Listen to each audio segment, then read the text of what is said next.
창세기 14장 17절에서 24절까지입니다. 저와 여러분이 한 절씩 번갈아 가면서 읽도록 하겠습니다. 17절에서 24절까지 제가 먼저 17절을 읽습니다.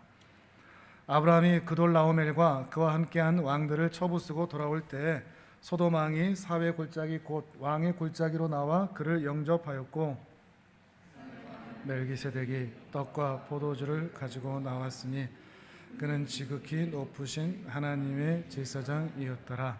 그가 아브라함에게 축복하여 이르되 천지의 주제이시오 지극히 높으신 하나님이여 아브라함에게 복을 주옵소서. 내 손에 붙이신 지극히 높으신 하나님을 찬송할지로다 하매 아브라함이 그 얻은 것에서 10분의 1을 멜기세덱에게 주었더라. 소돔 왕이 아브라함에게 이르되 사람은 내게 보내고 물품은 내가 가지라. 아브라함이 소돔 왕에게 이르되 천지의 주제이시오 지극히 높으신 하나님 여호와께 내가 손을 들어 맹세하노니 내 말이 내가 아브라함으로 치부하게 하였다 할까 하여 내게 속한 것은 실 한 오락이나 들매끈 한 가닥도 내가 가지지 아니하리라. 오직 젊은이들이 먹은 것과 나와 동행한 아넬과 에스골과 마므레의 분깃을 제할지니 그들이 그 분깃을 가질 것이니라. 아멘. 하나님께서는 하나님의 사람들을 만들어 가실 때 예배당에서 만들거나 또 어떤 제자 학교를 통해서 만드시거나 또는 따뜻하고 안전하고 편안한 온실에서 만들지 않으시고 지금까지 계속 말씀을 드려왔듯이 우리가 살아가는 일상의 현장에서 그리고 그것도 인생의 긴 여정 짧은 단기간에 우리를 만드시는 것이 아니라 태어나면서부터 이 세상을 마치는 그 긴 여정 가운데 한 계단 한 계단 한순간 한순간 하나하나 우리를 하나님의 사람으로 그렇게 만들어 가시는 것 같습니다. 이런 안목을 우리가 가질 수 있다면 한두 번 성공했다고 잘했다고 우쭐하거나 자랑할 필요도 없고 반대로 한두 번 실패했다고 그것 때문에 낙심하고 멈추고 중도에 하차할 필요도 결코 없는 것 같습니다. 그러니까 우리가 만나는 지난날의 모든 과거 그리고 오늘 현재의 사건들을 하나님께서 나를 성장시켜 가시는 하나의 귀한 경험의 순간이다, 이런 인식을 가질 수만 있다면 우리는 우리의 일상을 조금 더 다른 안목으로 볼 수 있을 것 같습니다. 오늘도 나를 하나님께서 훈련시키시는구나, 오늘도 나를 하나님께서 이러한 순간들을 통해서 하나님의 사람으로 만들어가고 계시는구나 라는 것을 확인할 수 있다면 우리는 과거의 일들이 너무나 우리를 발목 잡아서 포기하고 싶고 낙심하고 싶은 그런 생각하기 싫은 기억들이 아니라 오히려 부끄럽지만 아름다운 추억이 될 수도 있고 현재의 문제들도 우리가 그 상황들 가운데 나를 이끌어 가실 줄 믿기만 한다면 그 모든 사건들을 통해서 오히려 문제들을 통해서 우리의 심장이 오히려 단단해지고 우리의 믿음이 오히려 담대히 세워질 그런 복된 기회라고 알고 조금 더 편안히 우리의 모든 문제와 상황을 지나갈 수 있으리라 믿습니다. 실패와 좌절을 통해서 하나님께서는 하나님의 사람으로 만들어 가십니다. 이 은혜를 깨닫는 복된 은혜가 있기를 주님의 이름으로 축복합니다. 오늘 그 이야기를 함께 나눠볼 텐데요, 아브라함에게는 조카 롯이 있었습니다. 아브라함이 하나님의 부르심을 받는 그 순간부터 계속해서 이 롯은 아브라함을 쫓아다녔습니다. 따라다녔습니다. 하나님의 사람과 함께 있는 것만으로도 롯은 하나님의 복을 이미 풍성히 누리고 있다고 해도 될 것입니다. 물질적인 복도 부어주셨습니다. 창세기 12장에서 우리가 보았듯이 그 애굽 땅에서 그 망신을 당하는 그 사건이 있을 때 우여곡절 끝에 그 일이 끝난 이후에 하나님께서 아브라함에게 많은 가축과 재산들을 주셨지 않습니까? 근데 아브라함에게만 주신 게 아니고 이 롯에게도 같이 주었거든요. 망신은 아브라함이 당했는데 롯은 옆에 그냥 가만히 있다가 큰 재산까지 함께 얻게 된 것입니다. 그런데 너무 부자가 되다 보니까 이 제한적인 목초지의 그 상황 때문에 아브라함과 롯이 함께 있을 수가 없게 됩니다. 목자들끼리 서로 싸우는 일들이 생겨나게 된 것이죠. 그래서 아브라함이 제안을 합니다. 아무래도 우리는 세상 사람들 앞에서 싸우는 모습 보이면 안 될 것 같고, 현실적으로도 이 목초지가 부족해서 우리가 조금 좀 나뉘어졌으면 좋겠다. 대신 너에게 모든 걸 양보할 테니까 네가 왼쪽으로 가면 나 오른쪽으로 가고, 네가 오른쪽으로 가면 나 왼쪽으로 갈 테니까 우리 여기서 조금 갈라서는 게, 좀 나누는 게 좋겠다라고 제안을 합니다. 그러니까 이 제안을 롯이 받아들입니다.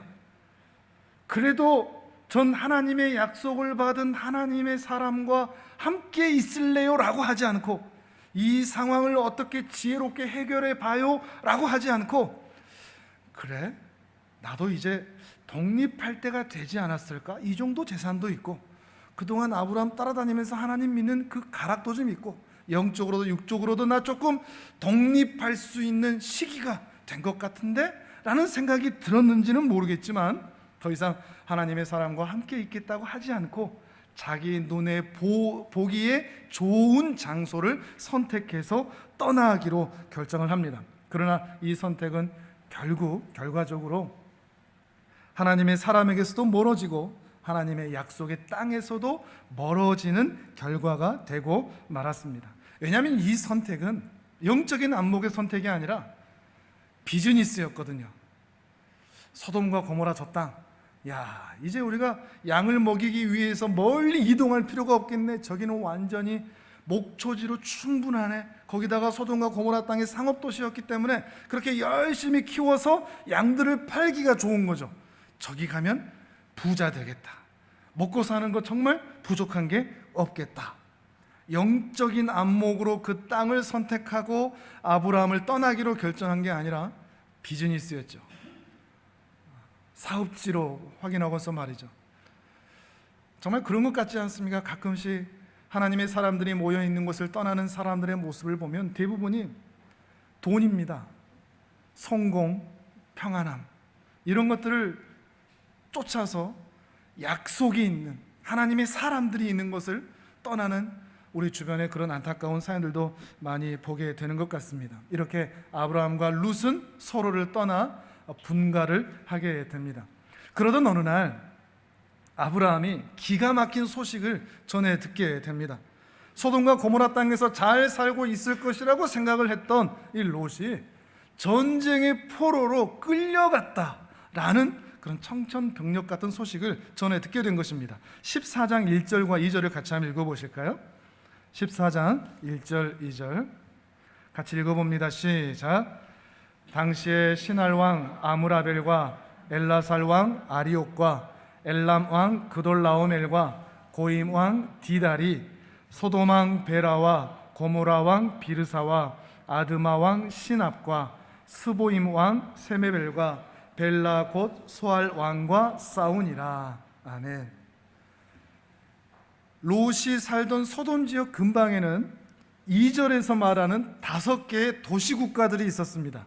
지금같이 이렇게 큰 국가가 아니고 부족국가 또는 도시국가라고 볼 수 있겠는데, 이 5개의 도시국가가 소돔과 고모라 근방에 있었고, 이 국가들이 좀 작은 도시였는지 1절에서 말하는 4개의 국가, 거기는 북방에 있는 국가들이 강대국들이거든요.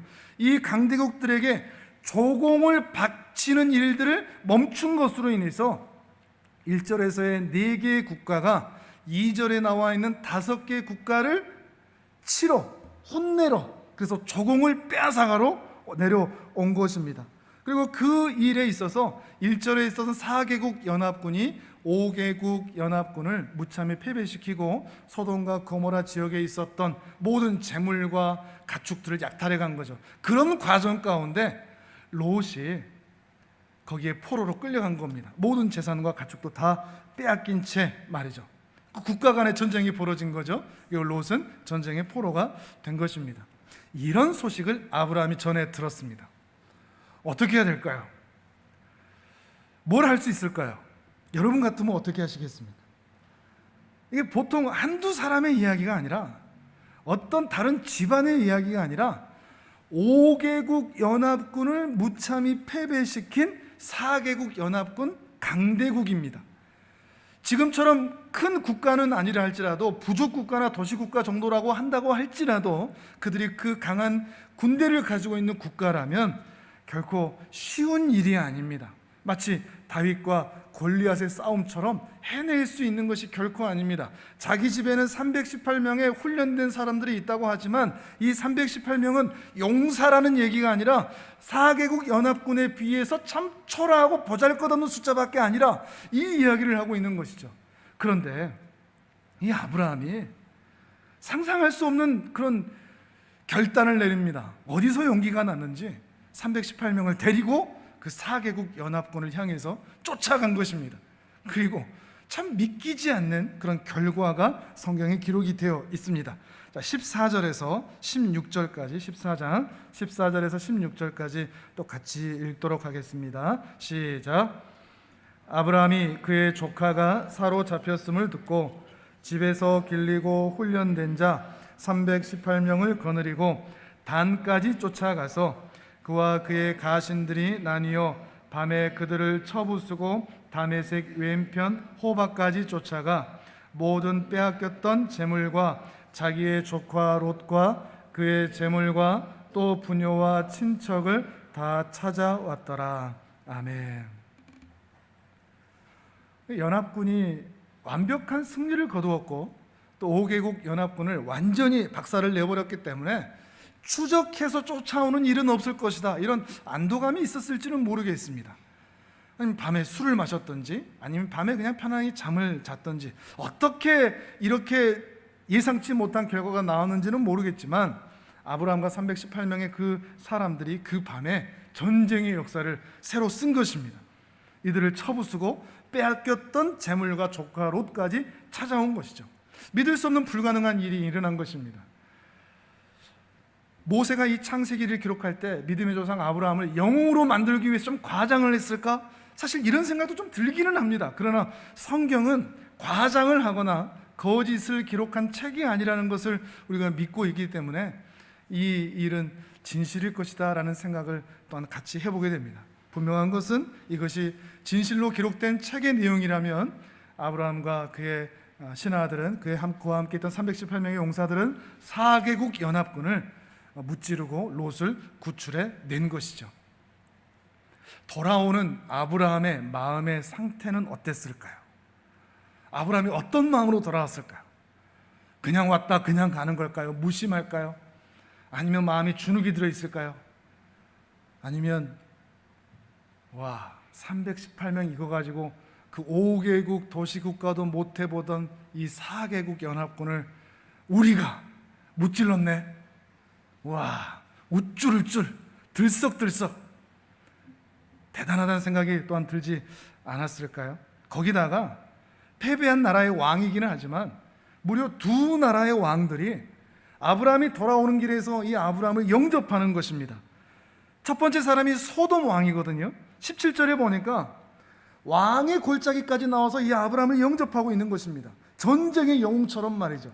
왕의 골짜기라는 것은 그 왕이 주둔하는, 그리고 있는, 왕만 존재하는 그런 곳일 것이라는 예상을 해보게 되는데 그런 곳에 이 아브라함을 영접하고 있는 것입니다. 어떤 얘기가 주고받았는지는 알 수는 없는데 제가 좀 번역을 해드리면 아마 이런 얘기가 오고 가지 않았을까 생각을 해보게 됩니다. 아브라함, 참 당신 대단하시오.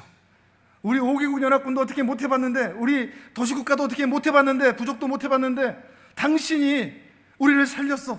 고맙소. 당신이 정말 전쟁의 영웅이요. 엄지척. 이렇게 했을지도 모르겠습니다. 그런 말 들으면 아브라함은 더 막 들썩들썩 우쭐우쭐 하겠죠.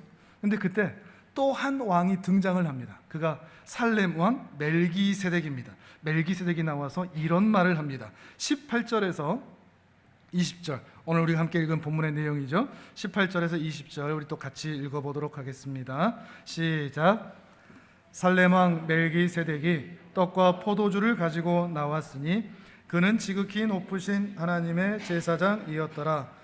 그가 아브라함에게 축복하여 이르되 천지의 주제이시오 지극히 높으신 하나님이여 아브라함에게 복을 주옵소서. 너희 대적을 내 손에 붙이신 지극히 높으신 하나님을 찬송할지로다 하며 아브라함이 그 얻은 것에서 10분의 1을 멜기세덱에게 주었더라. 아멘. 살렘 왕 멜기세덱이 떡과 포도주를 가지고 와서 지극히 높으신 하나님에 대해서 말하고 나서 그 지극히 높으신 하나님을 찬송하라 이야기를 하죠. 그 이야기를 듣고서는 아브라함이 갑자기 10분의 1을 멜기세덱에게 드리는 일을 하고 있습니다. 이게 어떤 의미일까요? 이 말도 좀 해석을 해서 여러분에게 말씀을 드리면, 아브라함, 우쭐대지 마시오. 당신과 318명이 대단해서 이 전쟁 이겼다고 착각하지 마시오. 우쭐우쭐 들썩들썩 거리지 마시오. 이 전쟁은 당신이 잘해서 이긴 게 아니라 지극히 높으신 하나님, 천지의 주제이시오 지극히 높으신 하나님께서 이 전쟁에 함께 하셨기 때문에 당신이 이겼던 것이요, 우쭐대지 말고 하나님을 찬송하시오. 이 말이 바로 멜기세덱의 말이라 할 수 있을 것입니다. 참 감사한 것은 이 아브라함 정신이 번쩍 들었던 것 같습니다. 아, 이게 내가 한 게 아니구나. 애굽 땅에서 바로 앞에서 그 망신을 당하던 일, 또 여기서 내가 그 일을 할 뻔했구나. 내가 마치 뭔가 한 것처럼 우쭐우쭐 될 뻔했구나. 아니구나. 내가 승리했다고 내가 한 게 아니라 318명밖에 되지 않는 이 군사를 데리고 쫓아갔음에도 하나님께서 저들을 무찌르게 하시고 우리 롯과 그의 재산과 그의 가족들을 구하게 하셨구나. 주님이 하셨구나. 이것을 깨닫고 찬송하게 된 것입니다. 우리도 참 잊지 말아야 할 내용일 것입니다. 주님이 하셨습니다. 저를 따라서 한번 해보실까요? 주님이 하셨습니다. 주님이 하십니다. 주님이 하실 것입니다. 이 중요한 걸 깨달았습니다. 근데 이것을 깨달은 걸로, 머리로 깨달은 걸로 멈추지 않았다는 것에 더 중요한 안목이 있습니다. 주님이 하셨네라는 것을 깨달을 수 있는 것은 어떻게 보면 누구나 할 수 있는 겁니다. 그런데 아브라함은 깨달은 것으로 그치지 않고 교만한 자리로 가지 않기 위해 즉시 행동으로 옮깁니다. 어떤 행동을 취하죠? 그가 가진 것의 10분의 1을 드리는 거죠. 그 말은 자기가 취한 승리의 증거, 그 전리품을 자기 앞에 두지 않겠다, 이런 의미가 되는 것입니다. 이걸 어떻게 처리하는가 보면, 먼저는 10분의 1은 멜기세덱 왕에게 드립니다. 정말 소중한 것을 깨닫게 해줬기 때문에, 이게 내가 한 게 아니라 하나님의 은혜라는 것을 깨닫게 해주었기 때문에 멜기세덱 왕에게 감사의 예물을 드리는 것입니다. 흔히 말하는 10분의 1을 드리는 11조, 여기에서 시작이라고 볼 수 있습니다. 중요한 초점이 하나 있는데, 이 11조는 율법이 만들어지기 전, 율법으로 하나님께서 11조를 명령하시기 전 나타난 것이라는 것입니다. 11조는 율법으로 하는 게 아닙니다. 교회 다니면서 11조 헌금 봉투가 있으니까 무조건 해야 되는 거, 소득의 11조냐 순이익의 11조냐 이런 거 계산해 가면서 무조건 해야 되는 게 11조가 아닙니다.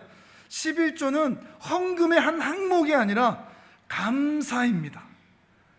은혜에 대한 감사, 그것을 머리로만 알지 않고 가슴으로만 두지 않고 행동으로 표현해 나가는 게 10분의 1을 하나님께 드리는 행동이 된다는 것입니다.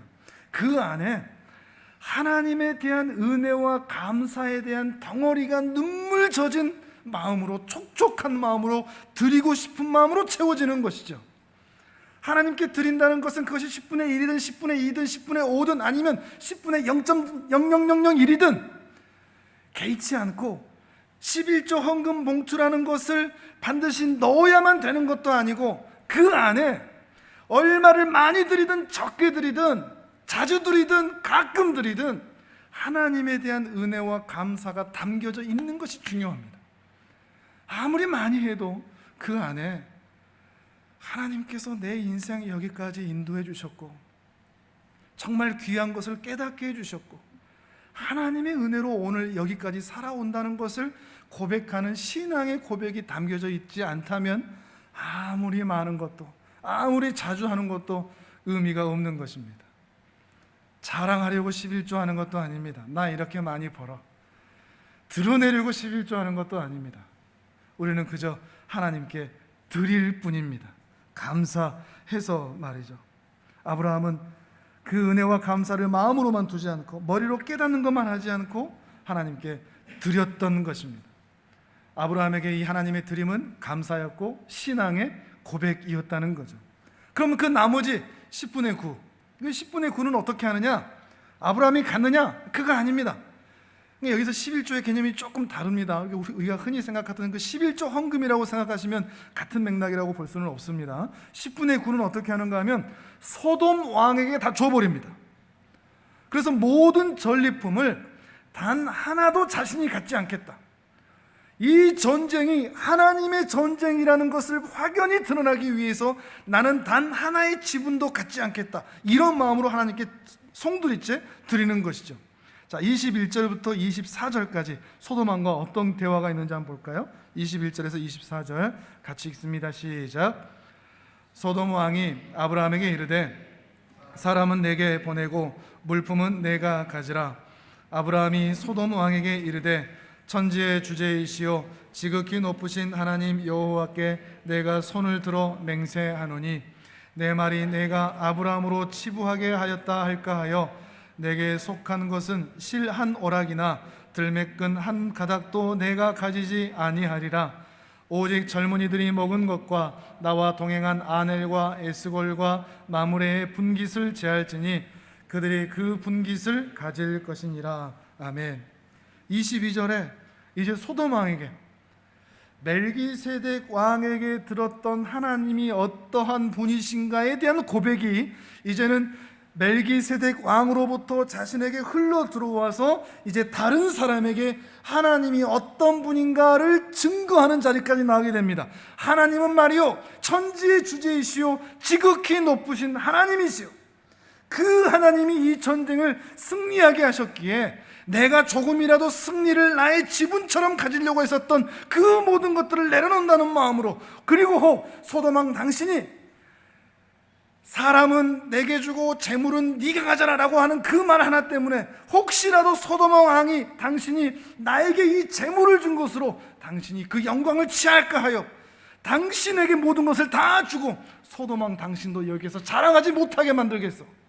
이런 의미가 담겨져 있는 것입니다. 다 줘버리는 거죠. 다만 24절에 얘기하는 것처럼 그 젊은이들, 그 318명으로 보입니다. 그들에게 필요한 경비들은 제하고 그 사람들에게 줄 것은 주고 나머지는 단 하나도 갖지 않겠다. 이 안에는 하나님이 하셨다. 하나님이 하셨기 때문에 하나님만 영광을 받으셔야 한다라는 그 내용이 분명히 담겨져 있는 것입니다. 이런 과정을 통해서 우리가 아브라함의 모습을 참 바라보게 되는 것입니다. 만약에 아브라함에게 이 멜기세덱이 나타나지 않았더라면, 그래서 이 중요한 사실을 깨닫지 못하였더라면 아브라함은 참 하나님 앞에서 웃긴 인간 될 뻔했습니다. 이것을 깨닫기까지 하나님 앞에서 자기가 전쟁의 영웅인 것처럼 내가 이 전쟁을 승리해서 내가 우리 집을 이렇게 세웠어, 내가 이렇게 수입을 벌였어, 내가 이렇게 우리 자식들 출세시켰어, 내가 무엇인가 한 것처럼 자랑하게 되는, 하나님께서 보시고 얼마나 하늘에서 웃으시겠습니까?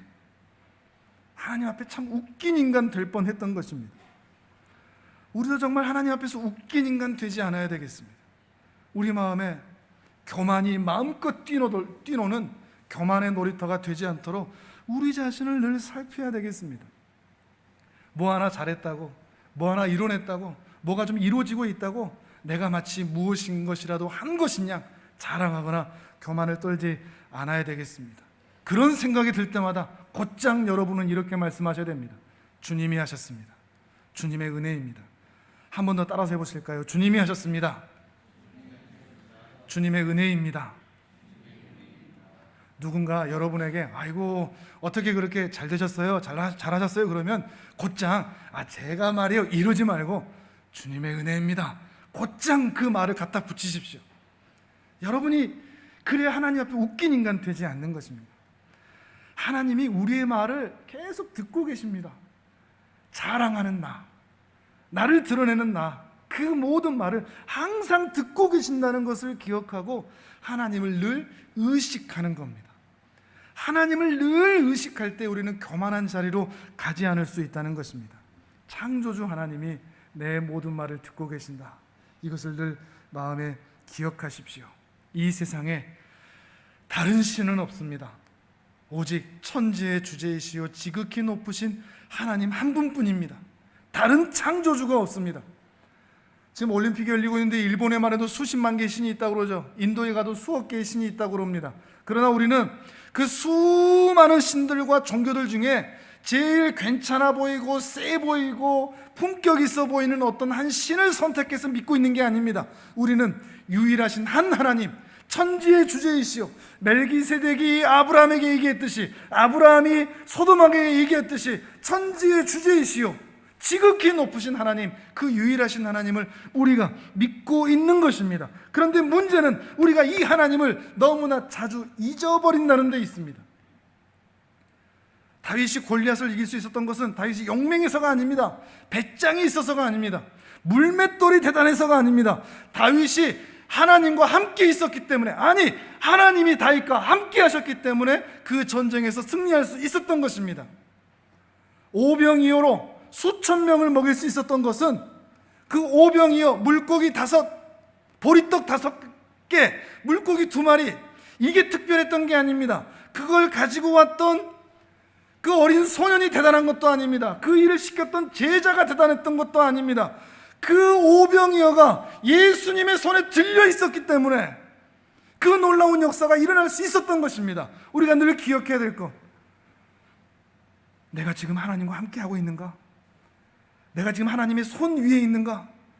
하나님의 약속과 함께 있는가? 아니면 스스로 이 정도면 되었다 해서 내 스스로 하나님의 약속의 땅을 벗어나 분가하여 독립하려는 그 마음이 우리 안에 있지는 않은가?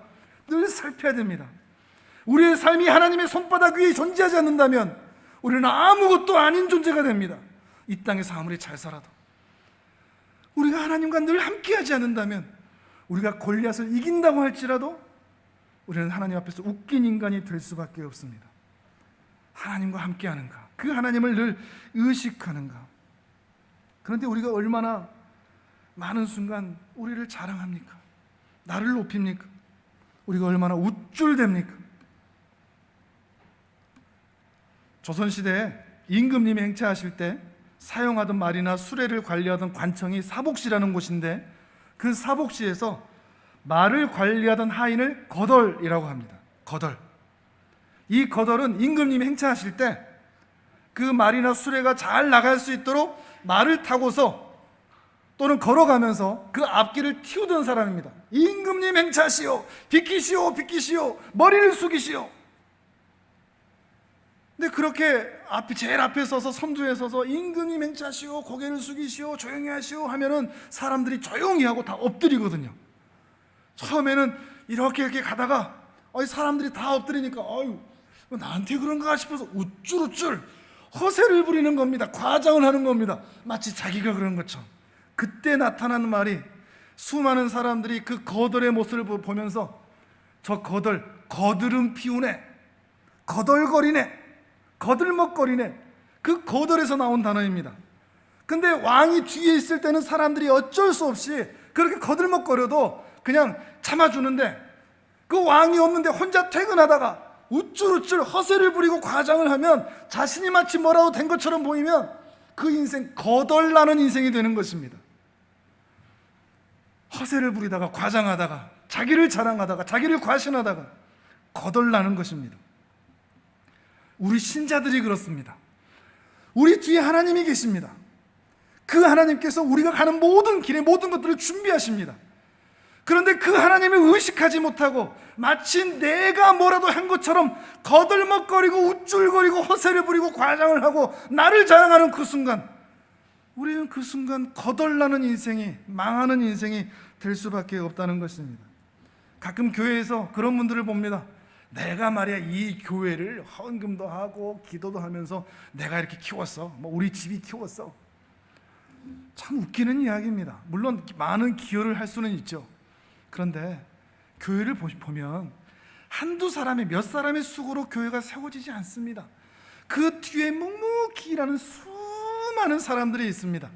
때로 어떤 부모님들이 자식들이 출세하면 그런 말을 합니다. 이 자식 내가 이렇게 키웠어. 물론 맞죠. 자기 자식이냐 그렇게 키웠겠죠.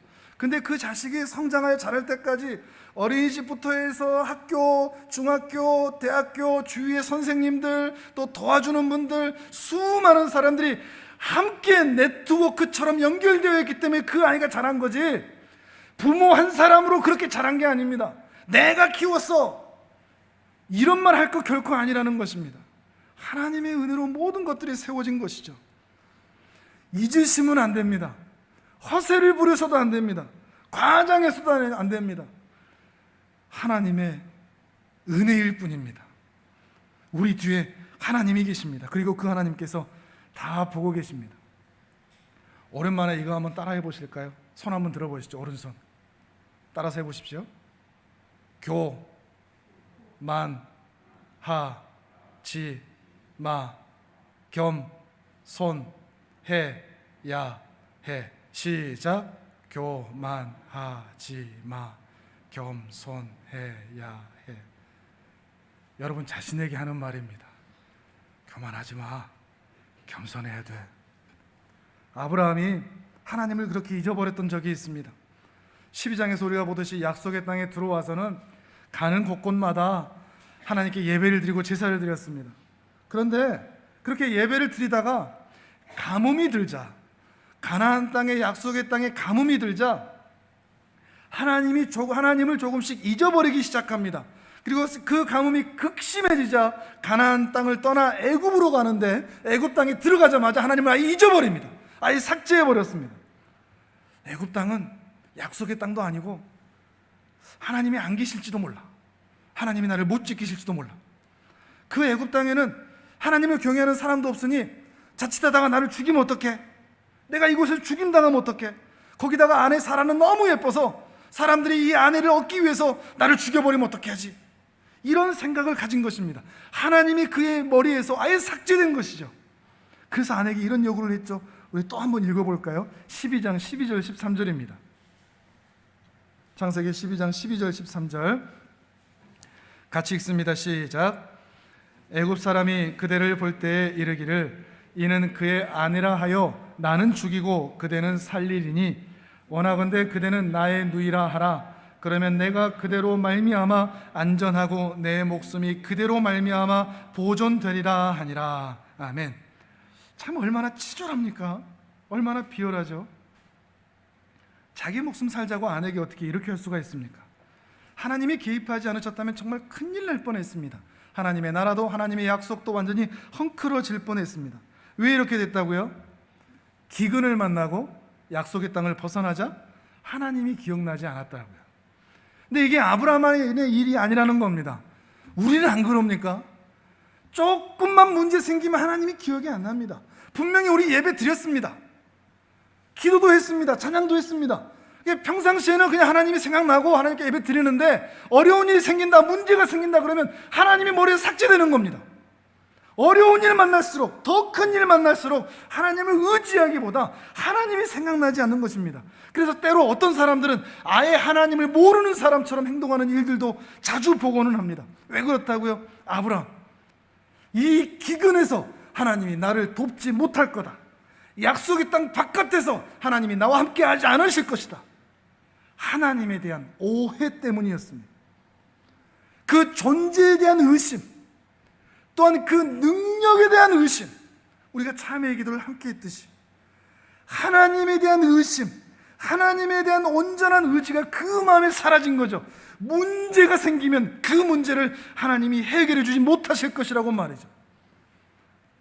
하나님이 너무 작게 각 신자에게 있기 때문입니다. 여러분에게 하나님은 크신 하나님이십니까? 병 걸리면 바로 하나님 생각납니까? 경제적인 문제가 닥치면 곧장 하나님께 나아가십니까? 자식들이 어려운 일을 당하면 곧장 하나님께 의지합니까? 아니면 문제가 생기면, 어려운 일 생기면, 아픈 일 생기면 하나님이 생각나지 않으십니까? 여러분 스스로 여러분 자신을 확인하십시오. 그걸 통해서 여러분에게 하나님은 큰 분인지, 천지의 주제이시오 지극히 높으신 하나님으로 하나님을 알고 있는지, 아니면 그 하나님을 예배도 드리고 기도도 하고 찬송도 하지만 실제 나는 하나님을 너무나 작은 분으로 보고 있는지가 여러분의 현실에서 확인되고 드러난다는 것입니다. 우리가 이 하나님을 믿고 의지할 수 있는 은혜가 있으면 좋겠습니다. 그 하나님이 우리를 책임지십니다. 그 하나님이 우리 인생의 디자이너이십니다. 건축가이십니다. 지금 비록 힘든 상황이 있다 할지라도 시간이 지날수록 우리를 하나님의 사람으로 만들어 가고야 말 것입니다. 이 하나님을 기억하는 것입니다. 그리고 이 하나님을 기억하고 이 하나님을 의지해야 합니다. 자, 또 따라서 한번 해보실까요? 하나님을 기억하고 하나님을 의지하자. 기억하는 것만으로 안 됩니다. 그 다음 이제 의지하는 데까지 가야 됩니다. 하나님이 우리 아버지이시라는 그 인식과 함께 말이죠. 하늘에 계신 우리 아버지요. 주기도문을 할 때 여러분의 마음이 그 신앙적인 영적인 감동과 함께 고백하나요? 전능하사 천지를 만드신 하나님 아버지를 내가 믿사오며 그 안에 감동이 있습니까? 하나님이 내 아버지라고 하는 것에 대해서 입술로는 하나님을 아버지라고 부르는데 실제로 우리의 영혼과 우리의 삶에서 그 아버지에 대한 감동을 가지고 그 하나님을 진실로 의지하고 있을까요? 아브라함은 12장에서 애굽에서 경험했던 그 큰 망신, 큰 실수, 그걸 통해 바로 이걸 배웠습니다. 정말 부끄러운 짓을 애굽 땅에서 했는데 그런 실수에도 하나님이 내 아버지시니 그 모든 상황에서 나를 지켜주셨구나. 그리고 오히려 복을 주셨구나. 은혜를 주셨구나. 바로 그 실패와 좌절의 순간에서 하나님의 사람으로 더욱 깨달아간 것입니다. 그리고 바로 이 순간 우리가 함께 보는 이 본문의 상황에서도 하나님은 단순히 우리 하나님 아버지실 뿐만 아니라 애굽의 바로도 꼼짝 못하는, 그리고 4개국 연합군이라도 이겨내실 수 있는 강력한 능력을 가지신 하나님이시구나. 그의 인생의 경험 한 계단 한 계단을 통해서 바로 이것을 깨달아 가고 있는 것입니다. 이걸 깨닫는 은혜가 있기를 바랍니다. 하나님이 내 아버지시다. 그 인생의 모든 순간순간 돌아 구비구비마다 하나님의 흔적을 통해서 그저 멀리 계신 하나님 정도가 아니라 그 하나님이 내 아버지시요 나를 지키시고 인도하시며 내 인생을 책임지신다는 것이죠. 혹시 이런 생각 드시는 분 계십니까? 아브라함은 그다 아브라함인데 내 인생에서는 하나님이 그렇게 안 도와주시는 것 같은데. 근데 그 삶을 자세히 돌아보면 도와주시는 거 진짜 많은데 못 발견하는 겁니다. 그렇게 도와주시고 함께 하시는데 삶이 더 큰 거죠. 문제가 더 큰 거죠. 하나님보다 말이죠. 아브라함이 믿는 천지의 주제시요 지극히 높으신 그 하나님과 우리가 오늘이라는 현재의 시점에서 믿고 있는 이 하나님이 다른 하나님이 아닙니다. 아브라함과 우리 사이에 4,000년의 시간이 있는데 그 4,000년 동안 하나님께서 4,000년 늙어버리시고 4,000년만큼 힘이 빠지신 것도 아닙니다. 그 하나님은 동일한 하나님이십니다. 아브라함도 하나님의 아들이요 우리도 하나님의 아들입니다. 그러니 그 하나님을 믿고 의지하는 자에게 하나님께서는 놀라운 일들을, 역사들을 드러내실 줄을 믿습니다. 그 사랑이 여전히 변함없기 때문이죠. 저녁에 아이가 학원에서 돌아옵니다. 그리고 그 집에 초인종을 누릅니다. 띵동 띵동. 안에서 소리가 납니다. 누구세요? 그 아이가 대답을 합니다. 아빠, 나야. 문 열어. 더워. 빨리 열어. 우리 집 아이 얘기하는 건 아닙니다. 그게 아이가 우리 모든 가정들 마찬가지 아니겠습니까? 집을 사는데 뭘 기여한 게 있다고, 얼마나 보탬 준 게 있다고, 오늘 하룻밤도 저를 재워주시면 밤에 더운 곳 추운 곳에서 떨지 않고 하룻밤 잘 수 있을 것 같사오니 오늘 하룻밤도 더 재워주시면 소원이 없겠나이다. 이렇게 말해도 시원찮을 판에 문 열어주세요. 문 열어. 더워. 빨리 열어. 이러고 있는 것은 왜일까요? 왜 그렇게 할 수 있을까요? 들어와서 냉장고 벌컥벌컥 열고는 안에 있는 거 막 마셔대고 간식이 있네 없네 적네 이렇게 할 수 있는 것, 아들이니까 가능한 겁니다. 괜찮은 거죠. 그게 똑같은 겁니다. 우리가 천국문 앞에 언젠가 설 겁니다. 가상의 상황입니다. 우리가 초인종을 누릅니다. 띵동 띵동. 누구냐? 하나님께서 물어보실 때는 뭐라고 대답하시겠습니까? 지옥에는 가기 싫고 지옥에 가야 합당한 이 죄인이오나 천국 끝자락의 초가집이나 강아지 집이라도 저를 재워만 주신다면 너무나 감사하겠나이다. 이렇게 얘기해야 될까요? 자식은 그렇게 얘기하지 않습니다. 누구냐? 아빠 저예요. 아빠 저 왔어요. 아빠 보고 싶어서 이렇게 왔어요. 문 열어주세요. 내가 죄인인 거 말할 필요도 없고, 내가 뭘 잘했는지, 내 점수가, 신앙의 점수가 몇 점인지, 내가 뭘 못했는지, 내가 얼마나 못났는지 이런 얘기 할 필요가 없습니다. 잘했다 못했다 성공했다 실패했다 이런 얘기 아무런 논지가 되질 않습니다. 그냥 한마디면 되는 겁니다. 아빠 저예요. 아버지 저 왔어요. 문 열어주세요. 그럼 아버지는 열어주시는 것입니다. 이게 우리입니다. 하나님 앞에서 뭘 잘했다 못했다 이거 가지고 따질 게 아닙니다. 하나님이 우리 아버지시고 그분이 우리와 함께 하시고 우리가 그분 안에 있을 때 우리는 영원한 복과 은혜를 누릴 수 있는 하나님의 자녀라는 것, 이 정체성을 가지고 살아가는 것입니다. 물론 우리의 현실은 버겁습니다. 어렵습니다. 힘듭니다. 때로 아프고 어려운 일을 당할 때가 참 많습니다. 그러나 그때마다 천지의 주제이시오 지극히 높으신 하나님, 이 하나님을 기억하는 은혜가 있기를 바랍니다. 이 하나님께 감사하는 은혜가 있기를 바랍니다. 머리로만, 깨닫는 것으로만 하지 말고 표현하는 은혜가 있기를 바랍니다. 그렇다고 해서 헌금 많이 하시라 이런 얘기가 아닙니다. 헌금도 한 부분입니다. 여러분의 삶 전체에서 10분의 1 이상을 하나님께 드리는 삶, 그 삶을 들으십시오. 고마움을 머리로만 가지고 계시지 말고 하나님께 표현하는 그 은혜가 있기를 원합니다. 그리고 그 하나님을 날마다 의지하시기를 바랍니다. 그 하나님께 찰싹 달라붙어 있기를 바랍니다. 감사하시기를 바랍니다. 감사하는 심령들마다 하나님께서는 감사의 거리들을 더 많이 만들어 주실 줄도 믿습니다. 그리하여 세월이 지나갈수록, 인생의 구비구비를 지나갈수록 하나님을 더 많이 닮아가시는, 하나님의 사람으로 세워지시는 복된 은혜가 있기를 주님의 이름으로 축복합니다.